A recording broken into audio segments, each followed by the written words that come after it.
बांझ, एक कलंक। आज रानी जल्दी उठ गई क्योंकि आज का दिन उसके लिए बहुत महत्वपूर्ण था। अकेलापन दूर करने के लिए अपने लिए जीने का एक कारण घर लेकर आई थी। देखा जाए तो बहुत खुश भी थी और थोड़ी सी नाराज भी थी क्योंकि पिछले 7 साल की यादें उसे रात भर सोने नहीं देती थीं और अब स्वस्थ बैठने भी नहीं देती थीं। चाय का कप लेकर वह गैलरी में आकर बैठी और गुजरा हुआ कल उसकी आंखों के सामने आने लगा। बेटा, तुम्हें ऐसे नहीं जाना चाहिए था। शादी होने के बाद उसे अंत तक निभाना चाहिए। ऐसा ही समझो कि तुम्हारा नसीब ही खराब है। कोई क्या करेगा? अगर माँ बन सकती तो बात ही अलग होती। मैं माँ नहीं बन सकती, इसमें मेरी क्या गलती है? यह सब मेरे हाथों में है। क्या माँ नहीं बन सकती इसका मतलब मैं इंसान नहीं हूँ क्या? मेरी कोई फीलिंग्स नहीं है क्या? मिनट मिनट में मेरा अपमान करने वाले, मेरा जीना मुश्किल करने वाले लोगों के साथ मैं जिंदगी कैसे बिताऊं? वह जो कहेंगे वह सुनना। रानी और माँ की यह बातें चालू थी तब पापा आए। ये देखो बेटा, मैं तो एक कपड़े की दुकान पर काम करता था। अभी उम्र हो गई है तो कोई काम भी नहीं देता है। और तुम्हारा भाई हर्षल तो परदेश में अपने गृहस्थी में मगन हो गया है। तुम कहती हो तो मैं तुम्हारे ससुराल वालों से बोलता हूँ, पर तुम अपने ससुराल वापस चली जाओ, ऐसा मुझे लगता है। नहीं पापा, कुछ भी हो जाए मैं उस घर में वापस नहीं जाऊंगी। वहाँ पर मुझे घुटन सी होती है। वहाँ मिलने वाला अपमान, बेइज्जती से मैं थक चुकी हूँ। शादी के पहले मैं मेरे पैरों पर खड़ा होना चाहती थी, पर मेरा ग्रेजुएशन होते ही आपने मेरी शादी करवा दी। तभी मैंने आपके दबाव में आकर शादी की। पर अभी जब मुझे आपके सहारे की ज़रूरत है तो आप पीछे हट रहे हो। शादी के बाद लड़की ससुराल में ही शोभा बढ़ाती है। मायके में 4 दिन ही रहना अच्छा लगता है रानी। लोग क्या बोलेंगे? शादी मतलब कोई खेल नहीं है बेटा। पापा गुस्से में ही बोल रहे थे। उस घर वापस जाना अब मुमकिन नहीं है पापा। मैं आने से पहले ही डिवोर्स पेपर पर सिग्नेचर कर कर आई थी क्योंकि उन लोगों को सिर्फ मुझसे बच्चा चाहिए था जो मैं उन्हें नहीं दे सकती। अरे, इतना बड़ा निर्णय लेने से पहले हमें एक बार पूछना तो चाहिए था ना। जन्मदाता हैं हम तुम्हारे। पापा, शादी होने के बाद मैं आपको बताती थी और माँ को भी कि कैसे छल होता है मेरे साथ वहाँ पर। 2 साल में कभी मुझे मेरे मन मुताबिक रहने नहीं दिया। जब मेरी रिपोर्ट आई और समझा कि मैं कभी माँ नहीं बन सकती तो वैसे ही इन लोगों ने मुझे अपने असली रंग दिखाने चालू कर दिए। कैसे रहूँगी मैं ऐसे वातावरण में? और इस सब से भागकर अपनी ज़िंदगी ख़त्म करने वालों में से मैं नहीं थी।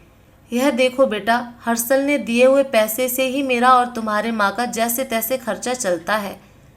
उसमें तुम्हारा खर्चा उठाना थोड़ा सा कठिन होगा। डिवोर्स पेपर पर साइन करने से पहले इन सब का विचार मैंने किया था। मेरे पास सोने के गहने लेकर आई हूँ और एजुकेशन लोन निकालकर मैं 6 महीनों का एक कोर्स करने वाली हूँ जिसकी आज मार्केट में बहुत ज़रूरत है। उसके बाद मुझे अच्छी कंपनी में नौकरी मिल सकती है। मैं आपके ऊपर आर्थिक बोझ नहीं डालूंगी पापा। मुझे जीवन जीना है, संघर्ष करूंगी और कमाऊंगी। विश्वास कीजिए मेरा। सब लोग क्या बोलेंगे बेटा? क्या जवाब दूंगी उन्हें? माँ आंखों का पानी छुपाते हुए बोली। माँ बोलती थी कि वक्त आया तो सच क्या है बोल देना चाहिए। जब मुझे ससुराल में जानवरों के जैसा बर्ताव हो रहा था तब कहाँ गए थे यह लोग? समाज में बड़ा करो, शादी कर दो, बस इतनी ही जिम्मेदारी समझते हैं। बेटियों को बड़ा करके योग्य पढ़ाई देकर खुद के पैरों पर खड़ा करना यह माता पिता की ही जिम्मेदारी होती है ताकि आगे जाकर कभी खराब हालत हो तो उसे इस्तेमाल कर सके। तय के मुताबिक रानी ने 6 महीने का कोर्स किया और तुरंत उसे एक अच्छी कंपनी में काम भी मिल गया। वो बहुत खुश हो गई थी। सब अच्छा चल रहा था।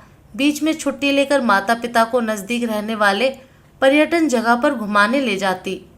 माता पिता बीच में ही दूसरी शादी की बात छेड़ देते थे। कई बार तो लड़कों को देखने के लिए भी बुलाया करते थे।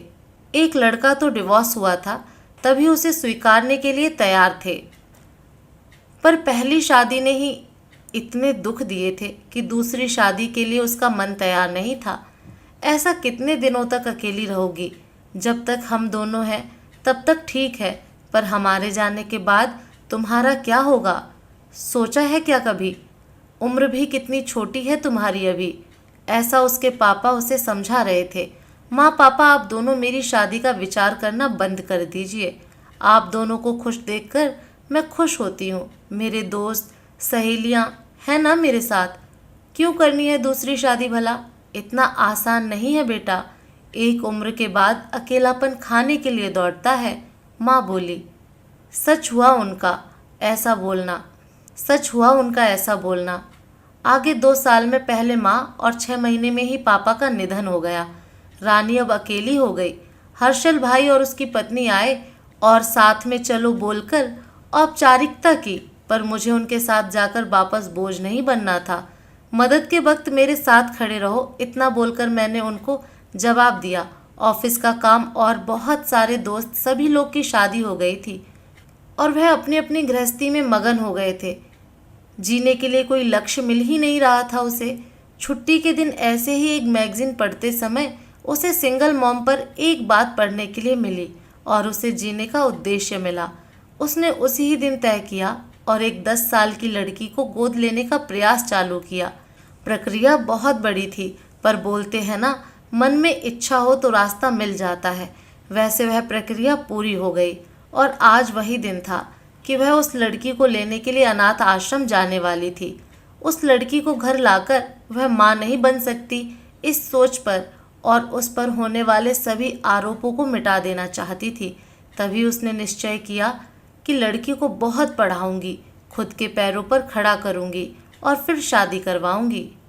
तो दोस्तों, आपको ये कहानी कैसी लगी कमेंट करके ज़रूर बताएं। फिर मिलूंगी एक नई कहानी के साथ।